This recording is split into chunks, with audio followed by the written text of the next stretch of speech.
Maino ఇది oil oil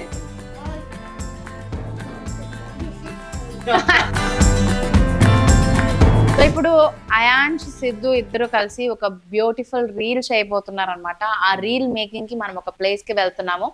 అందులో కూడా నేను అయాంష్ కి ఏమేమి తింటాడు అనేది కొన్ని స్నాక్స్ కూడా పెట్టడం అయితే జరుగుతూ ఉంటుంది. దాని తర్వాత నైట్ డిన్నర్ మా అయాంష్ చాలా అద్భుతమైన ఫుడ్ తింటాడు. ఒక సంవత్సరం నుంచి అదే తింటున్నాడు. అయినా సరే ఎందుకు బోర్ కొట్టట్లేదు నాకైతే అర్థం కావట్లేదు. ఫాస్ట్ గా తినేసి రెడీ అయ్యి రీల్ చేయాలి, వీడియో చేయాలి. Okay bye.